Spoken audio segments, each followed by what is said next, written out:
There are so many rivers around the world, so many far-flung locations, that I rarely return to the same place twice. That is, unless I've been defeated the first time. But there's one place where I've longed to return, a land that beat me before. A region of unparalleled brutality where for over 100 years, violence and bloodletting have been a way of life. I travelled here 25 years ago, but had to pick my time carefully. Since then, continuing violence and unrest have prevented me from going back.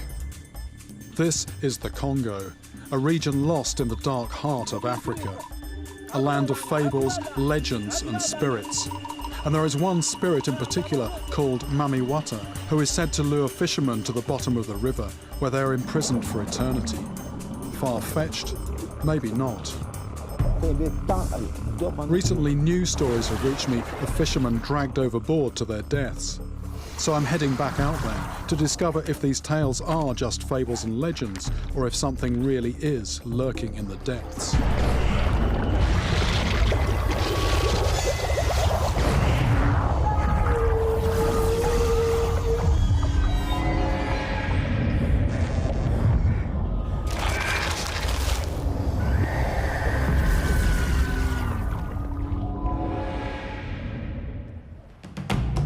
My name is Jeremy Wade. What keeps me alive is catching fish. But some of the moments when I felt most alive have been those when I was closest to death. Only by really testing myself do I feel I've achieved anything. And to do this, I travel far and wide, putting my own safety at risk to uncover the truth about what lurks in the world's rivers. I'm heading to the Congo, one of the few places on Earth that will still really test a fisherman. The Congo is situated in the tropical heart of Africa. It is regarded as one of the most violent places on Earth. My plan is to travel up the Congo River into the interior of this vast continent and catch myself a monster.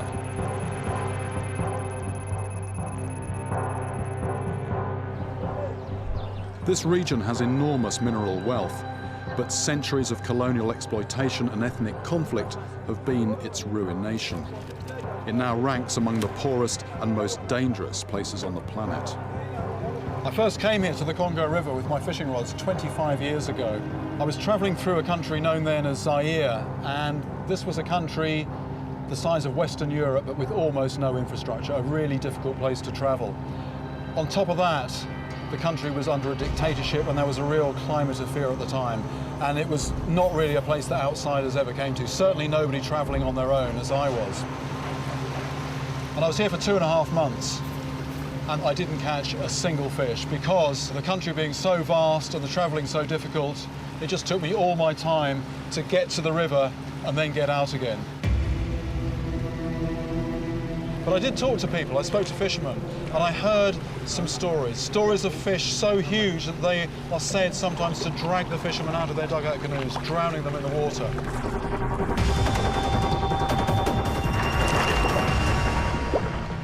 And then I was on my way out, I was travelling on a big riverboat, maybe 2,000 other passengers on that boat, and I actually glimpsed one of these monsters. Somebody dragged it on board, and I took a photograph. And the memory of that fish has just stayed with me ever since. But recently, fresh stories have reached my ears of this place, and they have rekindled the memories of that fish that I saw on the boat, and they've reminded me that me and this river have got some unfinished business. The people of the Congo are very superstitious. They believe that this great river is inhabited by the spirit Mami Wata. But could this water spirit actually be a rare and massive fish, like the one I glimpsed all those years ago? I have to find out. I get my first real sight of the harshness of life in this place when we stop in a village to refuel. Life here is cruel and unforgiving. Just to survive takes incredible strength, spirit, and resilience.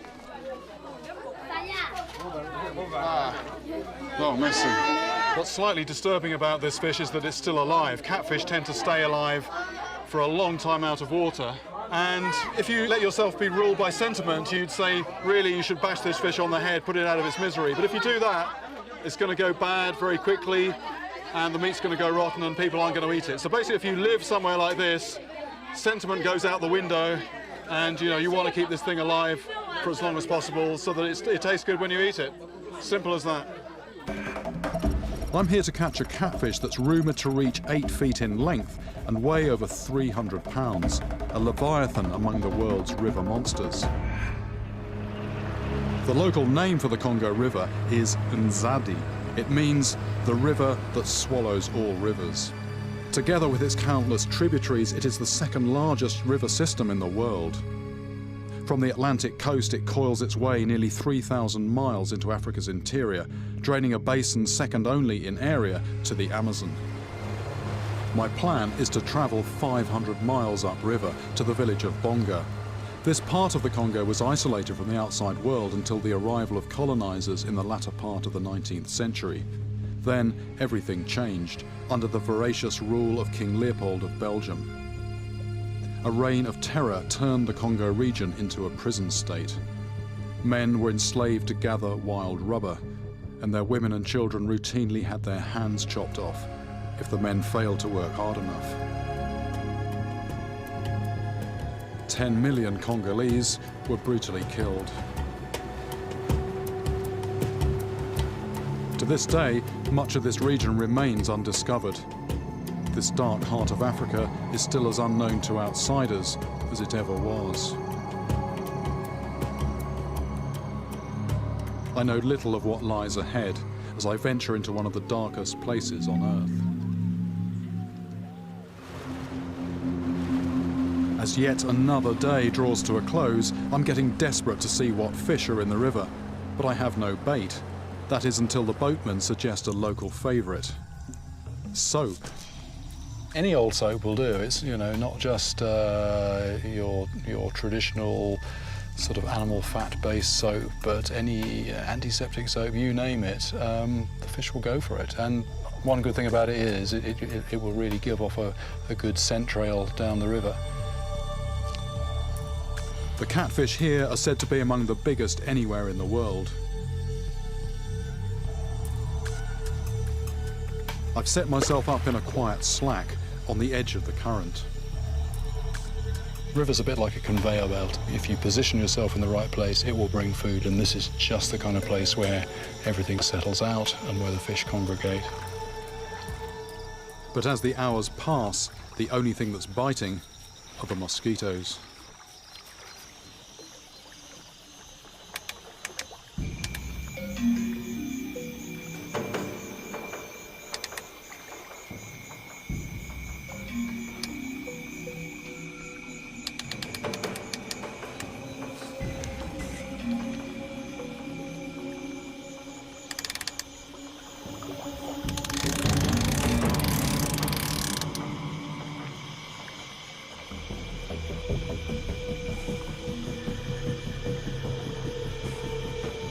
Pretty sure that was just the current, and every now and again you get a real surge. But things are very quiet, and that's, I don't know, it's quite a surprise.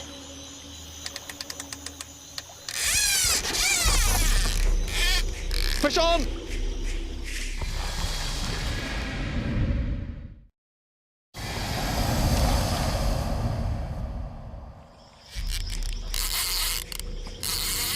That's a fish. I'm in the Congo, deep in the dark heart of Africa, searching for a monster catfish. Lay this down. I recognise this as one of the giant catfish species, but this is just a baby. Even so, he gave me quite an impressive runaround, which is a bit scary, because it's said they can grow to over 100 times this size and drag fishermen from their boats.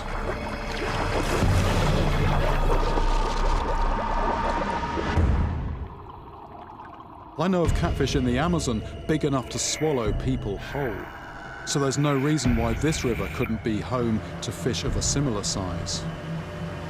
Crucially for me, there is virtually no commercial fishing here. Unlike, say, the Amazon, where you've got a huge commercial fishing fleet that extracts literally tons of fish every day. So if there's one river in the world where you might hope to find a real monster lurking undisturbed in the depths, this is it.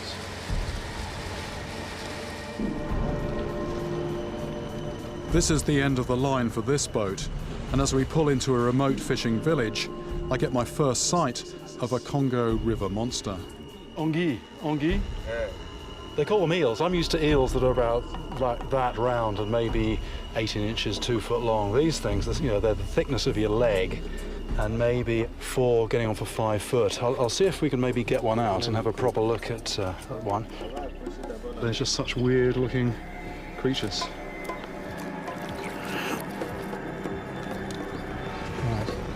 I'm not going to put my hands in the mouth there. There's some pretty nasty looking fangs in there, and you know, they look sharp. They also look quite dirty and unhygienic. I think I've got an ID on these. I think these are lungfish. Oui. That is because this fish actually has an air bladder which is used as a lung, so it can actually breathe out of water. And this is a fish that can bury itself underground and survive droughts. It sort of, I think, belched out a little bit of air, and then there was took some air in, and then belched out of the gills. Small eyes generally on a fish means that, you know, they don't use them much for feeding. They're probably using vibration or scent in the water more than vision to find their food. This was caught on a palm nut, so it suggests, you know, an omnivorous feeder. I mean, that mouth to me looks like it's going to take fish. I'd guess, like a lot of fish around here, you know, it's sort of opportunistic. It'll actually chomp anything that comes its way. But anyway, they call this an eel, and, you know, I have to say it's the most impressive eel that I've ever seen. Lungfish are ancient creatures, predating all animals that walk on land. When I look at a beast like this, Mamiwata no longer seems such a stretch of the imagination. I find myself a large motorised dugout to take me the remaining stretch of my journey to the village of Bonga. This village is ideally situated, being at the confluence of 2 rivers, the Congo and the Sanga. From past experience, I know that this is just the kind of place where big fish gather to feed on small fish. After a journey of nearly 300 miles, I'm back in the region where I saw that massive catfish all those years ago. It was also near here that I caught malaria, the insect-borne disease that kills millions of Africans every year. The memories of that time come flooding back. As the malarial parasites swarmed through my blood, it felt as if a war was raging inside my body.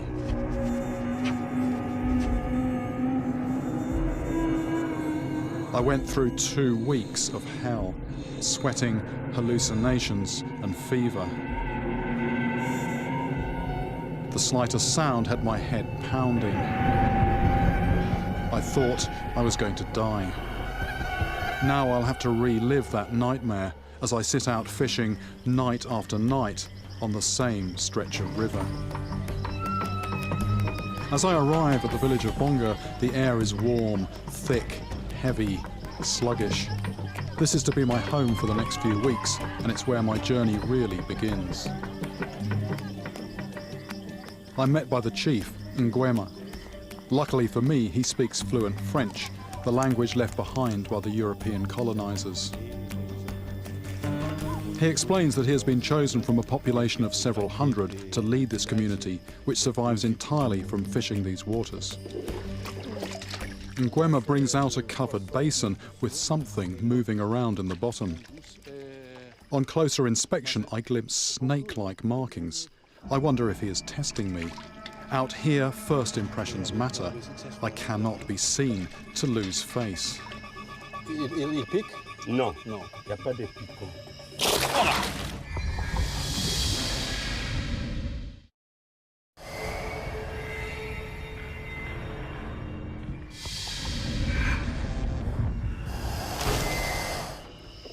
I'm in the village of Bonga, 500 miles up the Congo River. The village chief, Nguema, brings out a covered basin. In the bottom is a creature with markings like those of a snake. I'm not sure what to do, and take this as a kind of test.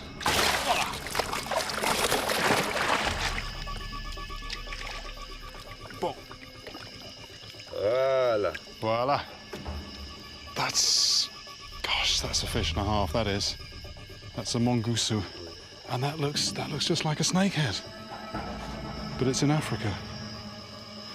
But it's so similar, a bony head and a very muscular body. And the other thing is they're capable of living in, lots of them all in a very small amount of water, so they're very well adapted to sort of low oxygen conditions.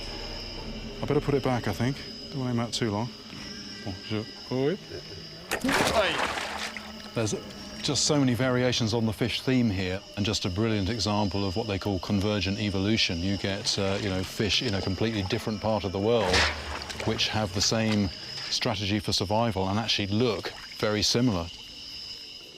De canon, il y a beaucoup de méthodes aussi. C'est à partir de 1,55 m, 60. This does sound like the place for big catfish. The biggest he's seen was about 9 foot in length, but that was a while ago. Nowadays, maybe 5 or 6 foot. I mean, that's still a very big fish. Nguema has said he will help me in any way he can, starting tomorrow with a trip to meet other fishermen, so I can get the lie of the river.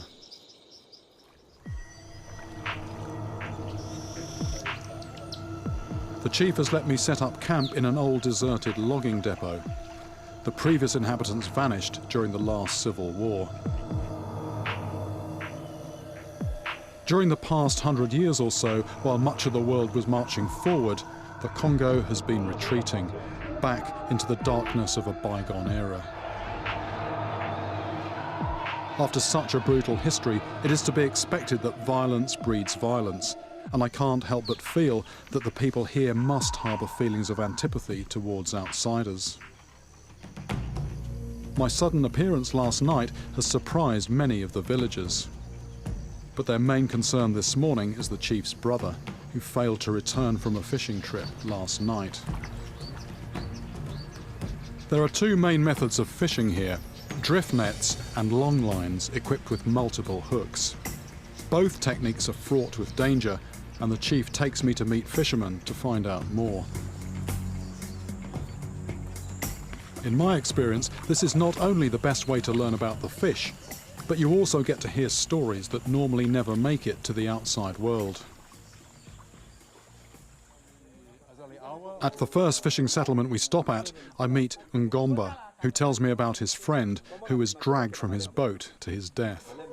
The details of the story appear to be that a fisherman fairly local to here went out one morning as usual to check his lines, and he didn't come back.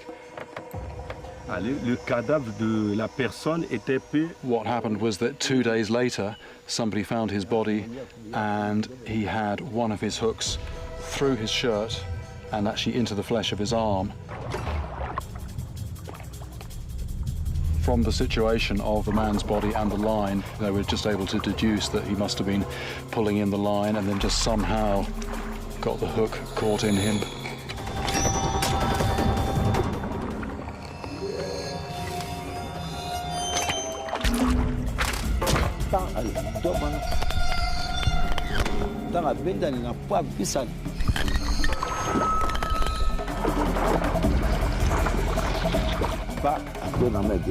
And he was pulled over the side.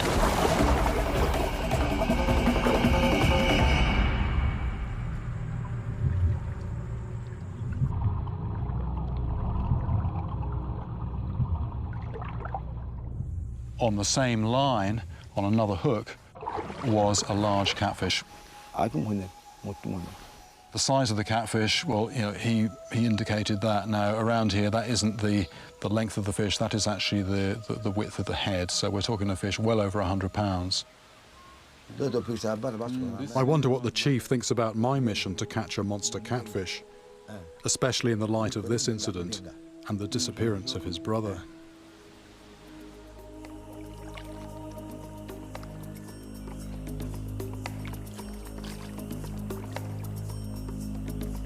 We head back to the village and join the rest of the fishermen, who are heading out to set their hooks for the night ahead. Nguema takes me along. Over the coming weeks, his help could make the difference between success and failure. I've got close to 100 hooks there, all baited with, well, some with soap, some with bits of snail, and this is very precarious. I'm fairly heavy compared to the people here, but we've got quite a wobbly boat, and the idea of pulling in a big fish from a boat like this is a bit interesting, to say the least. On met au profondeur d'eau. The first weight has gone in. It's about 6 feet deep, something like that, it looked like. And what we're going to do now is put the line out towards the middle of the river with the hooks at intervals, and then there's a final weight just to hold everything in place.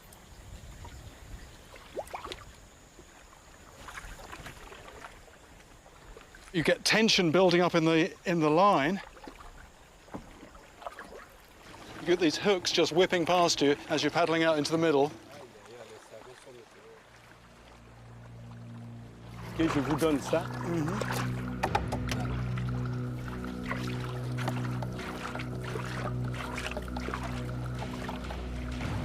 The chief is anxious to head back to the village to see if there is any news about his brother. And I make my way to an area of the river that, according to the locals, holds some of the biggest catfish in this region.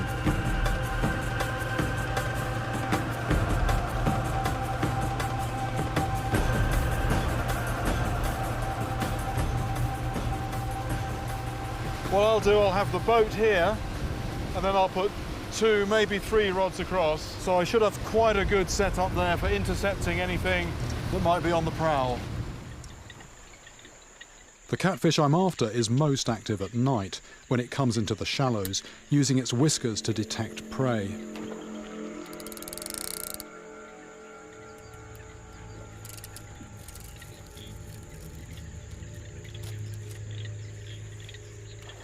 It is one of the Congo's top predators. I'm in position, nicely before dark, which is good. And unlike the local fishermen who go back home, go to sleep, come out in the morning to check their lines, I'm going to sit here on the rods. The mosquitoes will be in soon, so I should be buttoning up my shirt, putting on some repellent. But once I've done that, it's just sit and wait.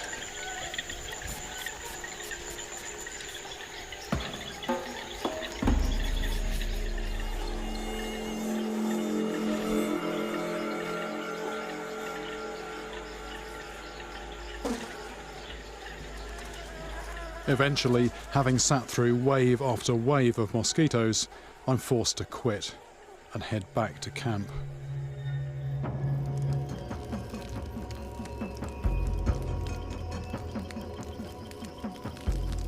The chief's actually just come round asking if he can borrow some fuel. His brother still isn't back from fishing. He's now well overdue, so what's going to happen? Some people are going to go out and have a look, try and find him. If that wasn't actually worrying enough, I've just heard from the house next door that, you know, the way things work here is that there's no such thing as an accident. Everything has a cause, and because this disappearance comes at the same time as my being here, you know, there are people starting to say that I am responsible for this. The atmosphere here has changed. Many of the villagers seem stony-faced. I don't know what's going on, which worries me. Superstition is incredibly powerful here, and I have no idea what might happen to me if any harm comes to the chief's brother.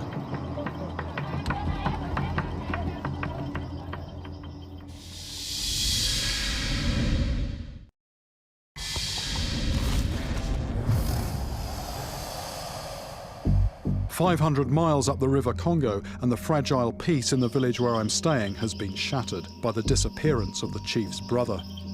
And I've heard that some of the villagers suspect my being here is the cause for his disappearance. As I lie waiting to hear news, I feel isolated, anxious, and vulnerable. I knew I was heading into the unknown when I set out on this trip, but I didn't foresee anything like this happening.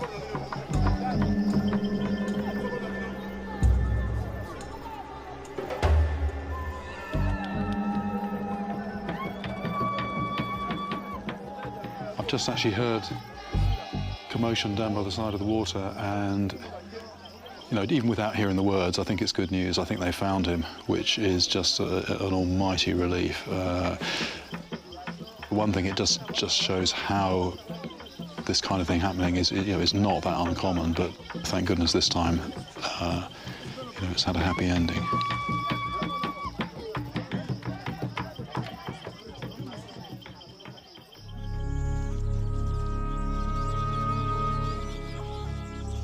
The following morning, it is only when I talk to one of the fishermen that I become aware of the extent of the danger I was in last night.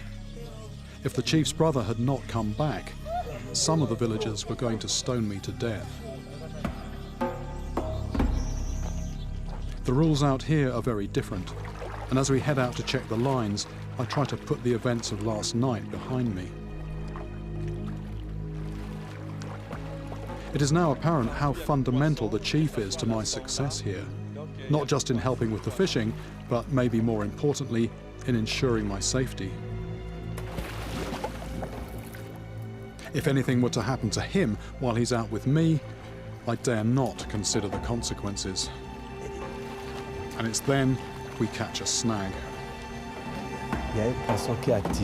It's a fish which pulled the line. Il a accroché sur... Bon, moi je veux... Without a second thought, Nguema disappears into the murky water. And I understand now how different our attitudes to fishing are. This is real, about feeding his family.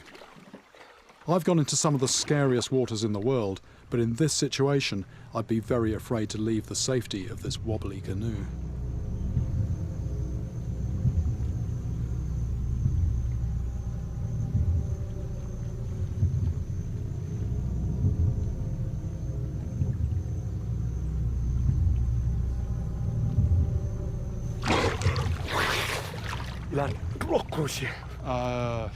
It's very snag down there, very snag. I try to act normal and remain calm, but this is exactly the scenario I was dreading. It actually got caught on one of the other hooks. Now, you know, it doesn't bear thinking about if that hook had gone in fully past the barb. You know, you're just not going to come up.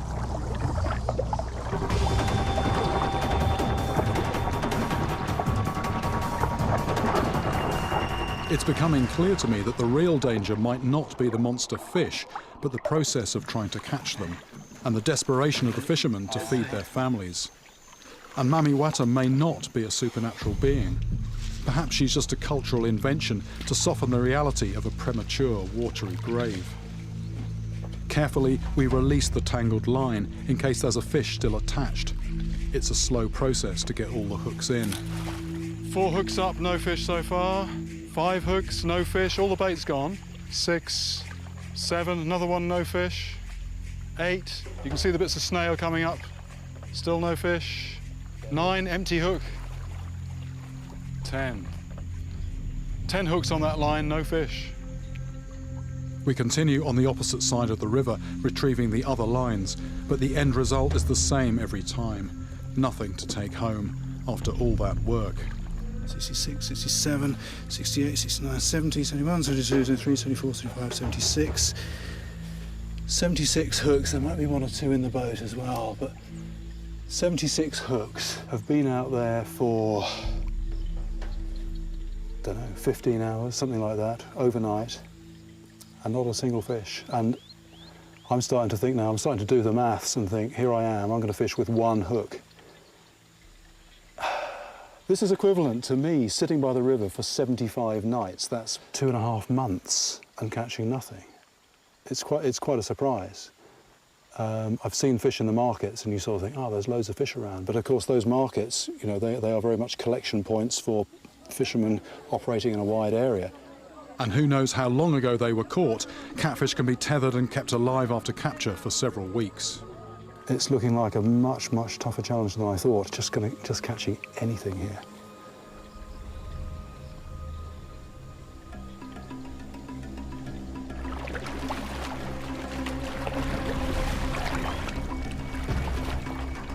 I recruit other fishermen to help and put out more lines in the water. So we've got baits out in different types of places. Nothing so far. I haven't caught my trophy fish yet, but then many of the villagers haven't caught anything at all. As well as the big ones, they need to catch the small ones, and too many days not catching anything. That's seriously bad news, much worse news than it is for me. As one day merges into another, I spend the days setting long lines and the nights fishing alone in areas where local methods are not suited. But day after day, the results are the same, and that presents me with a dilemma. Because if I were to catch a giant catfish, I would normally want to return it unharmed. But that would horrify the people who have helped me, who scratch a meagre existence from this river. After recent events, I'm beginning to understand how intricately intertwined superstition is here with everyday life. This has gone from being a quest to catch a killer catfish to a matter of survival. Not just for the villagers, but for me too, thanks to the power of superstition.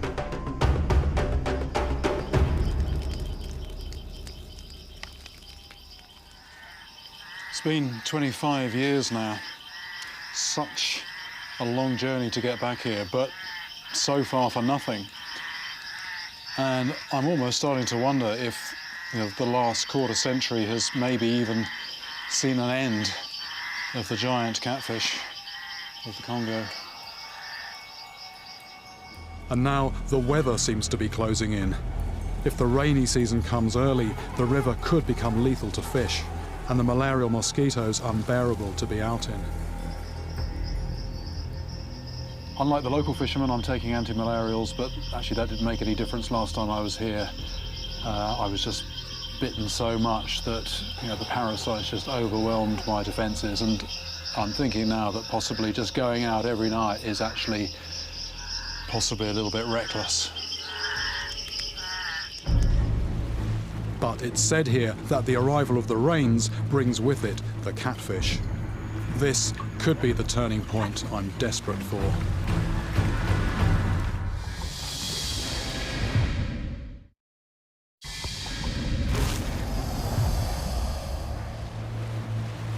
I've come back to the Congo to catch myself a monster catfish and to discover if the river spirit Mami Wata is dragging fishermen to their deaths.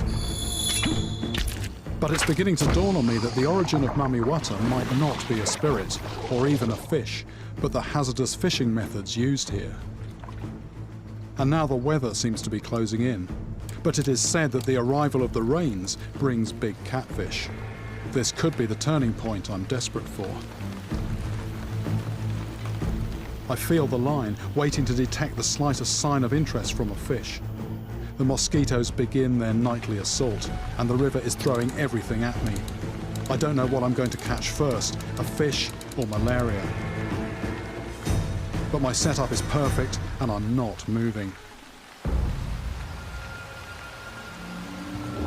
This trip is beginning to feel like the most difficult challenge I've ever faced.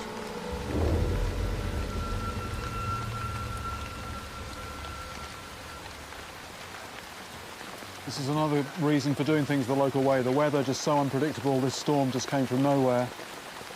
And, sitting here like this, it does make you appreciate the sense there is in the way everybody else does their fishing here. You stay out on the lines like this, and either you get soaked to the skin, or you just get destroyed by the mosquitoes.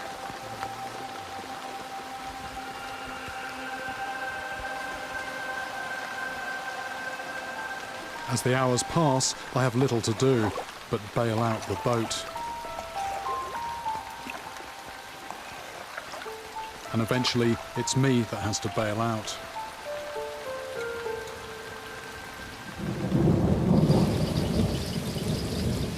It really does rather seem that everything is just conspiring against me. I had such a good setup there. I had a couple of good baits out, the boat was positioned nicely. And if anything had been in the mood to feed, I had the perfect ambush set. And nicely before dark as well. The sun went down, the darkness closed in, and then a few spots of rain, and then, this hit.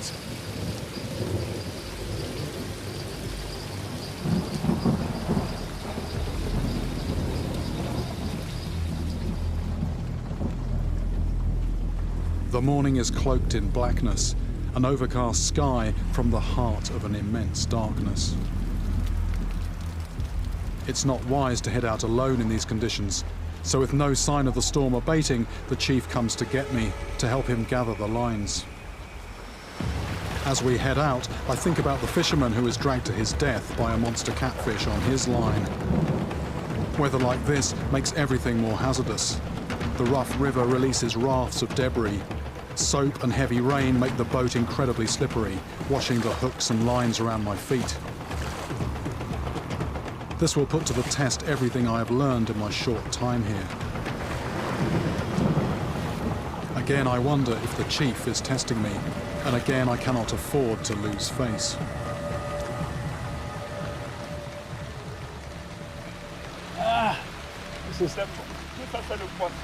C'est le poisson, c'est le poisson.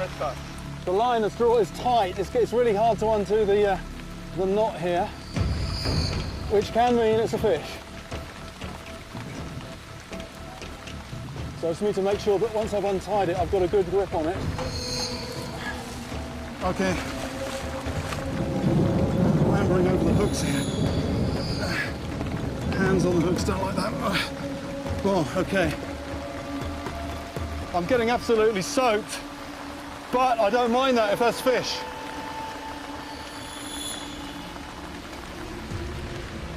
Then the break I've been waiting for. It's a fish, there's a fish, there's a fish.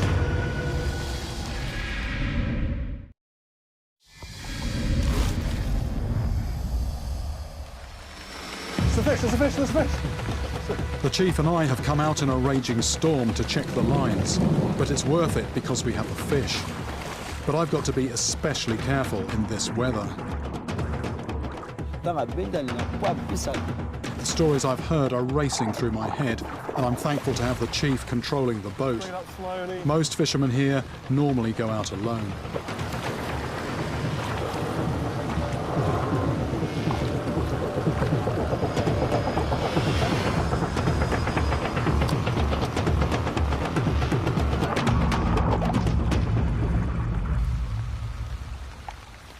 I thought I felt something else possibly.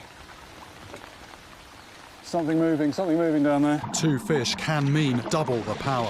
Hey, that's kicking, that's kicking. I've got to be careful it doesn't pull this line out and send those other hooks flying. But fortunately, it looks like they've already lost a lot of their power, struggling to get off the lines. I mean, luckily these fish have probably been on the line for a little while. Let's get all this line well clear from me. And I can feel something else pulling. I think there's something pulling on the end of this one. There is, there's a kick, definitely. I'll just get this hook sorted.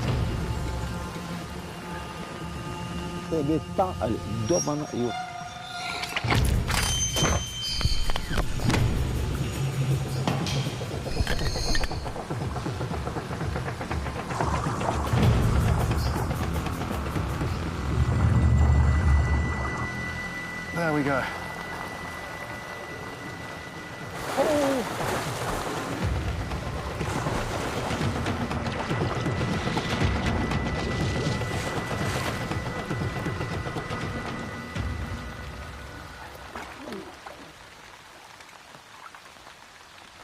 Wow. How about this? How about this? Nothing, nothing, nothing. And I think it could have been the rain that, well, it's quite possible it was the rain that got them going. Three nice-sized sunny there. Three very nice-sized sunny. The weather's kicking off though. I mean, it's coming. It's getting worse. There's lightning. I want to have a look at these fish, but I think, you know, priority should be get back to the village, have a good look at them there. My priorities, I realise, have changed. 25 years ago, I left the Congo feeling cheated for not having caught the big fish. I returned determined to settle the score, but I'm leaving feeling humbled by this great river and the people who eke out a meagre existence in this crucible of violence. Again, I didn't catch the big one. Maybe they're no longer here, but I did discover that the three I caught could be more than capable of pulling a fisherman overboard if you're using the hazardous local methods. Instead of just being abstract jottings in my notebook, you know, I came to really understand how those accidents could have happened. You're in a narrow, wobbly canoe, maybe there's waves and wind complicating the situation, there's a fish on the end, it's pulling, and you just lose your concentration for a moment or happen to slip at the moment when that fish makes a lunge. You've got a loose hook, flies through the air very easily, it's in your hand, it's in your leg, you're over the side. And actually in that situation, even a fish this size, you know, you're not going to have a chance against it. This is going to pull you under. You cannot pull against a fish even this size. The story of Mami Wata luring fishermen to their deaths is a fantastical one, but one that in the end I could not debunk, because the truth is every bit as frightening as the myth. For me, Mami Wata does exist, not as a spirit, but as an entity created by the realities of life here. The need to win food, day after day, from this hostile and mysterious river.